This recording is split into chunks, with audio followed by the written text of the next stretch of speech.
Di Jepang ada hantu wanita bermulut sobek. Semua orang sibuk membicarakannya. Mereka gak boleh keluar di jam 5 sore, apalagi anak-anak, karena di jam itu hantu mulut sobek itu akan keluar dan nangkap semua anak yang ada di luar. Malah di luar sana ada 3 orang anak yang penasaran pengen lihat hantu itu, padahal di sana udah gak ada orang. Tiba-tiba semua bergetar seperti gempa dan semua benda jatuh. Pas udah tenang, mereka kira semua itu udah berakhir. Ternyata anak yang di tengah ini diculik sama hantu itu, buat dibawa dan disobek mulutnya. Temannya yang 2 ini lari. Pas mereka berhenti dan balik lihat, temannya udah gak ada lagi. Pas besoknya, kepala sekolah ngumumin tentang berita itu, kalau mereka gak boleh keluar di jam 5 sore. Mereka dikasih tahu harus tetap berada di dalam rumah.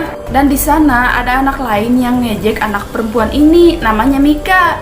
Karena katanya dia mirip dengan hantu itu karena pakai masker.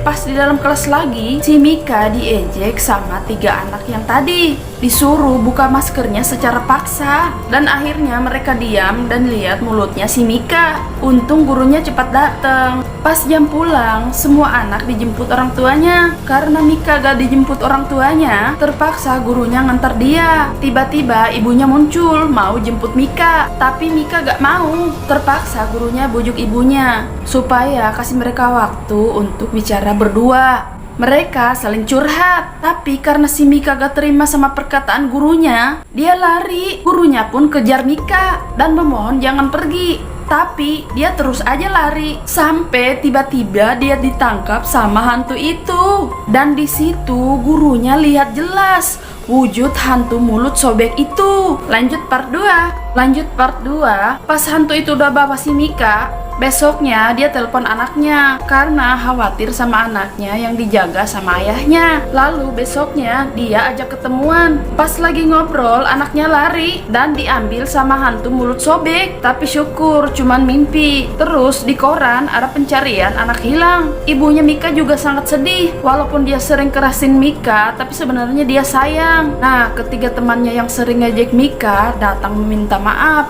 dan mau bantu cari Mika. Karena hari itu sekolah tutup, dia bertemu sama seseorang namanya Matsusaki. Di situ dia kasih tahu kalau dia kenal dengan wajah itu. Lalu dia kasih lihat fotonya. Pas dia lihat fotonya, ternyata memang mirip seperti yang dia lihat. Karena curiga sama guru Matsusaki, dia mohon buat kasih tahu siapa dia sebenarnya. Dan guru Matsusaki ini tahu setiap anak yang akan diculik sama hantu itu. Mereka pun bergegas ke tempat itu. Pas mereka sampai di depan pintu, sebenarnya anak ini takut. Pas dia buka, beneran sih itu gurunya, tapi di belakangnya ada hantu itu. Pas mulutnya anak ini mau digunting, tiba-tiba hantu itu diam dan melepaskan anak itu karena dia lihat guru Matsusaki. Tapi dia kembali menyerang dan guru Matsusaki nyaris tertusuk gunting. Mereka pun berhasil bunuh hantu itu. Ternyata itu hanya orang biasa yang dimasukin arwahnya hantu itu. Dan ternyata di rumah kedua anak itu udah lama nunggu ibunya yang dari tadi pergi.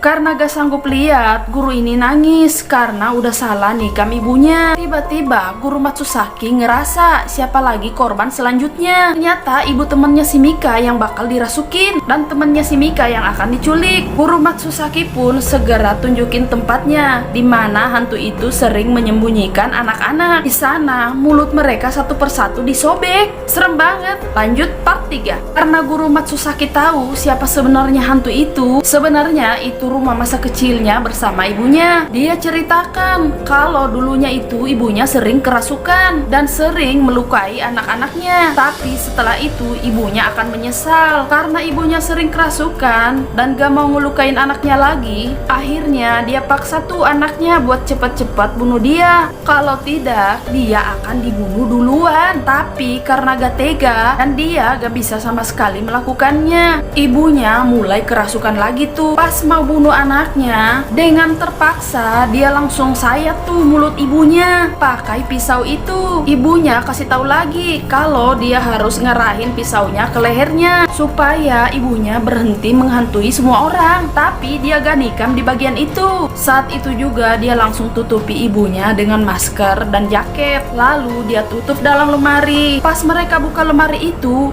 udah gak ada siapa-siapa lagi di situ. Tapi di balik lemari itu ada lubang, dan ternyata di situ ada Mika. Lalu mereka cepet-cepet menolongnya. Di situ hanya Mika yang gak disobek mulutnya karena dia punya luka di mulut. Makanya hantu itu gak ngapa-ngapain dia karena dia anggap mirip dengan dirinya.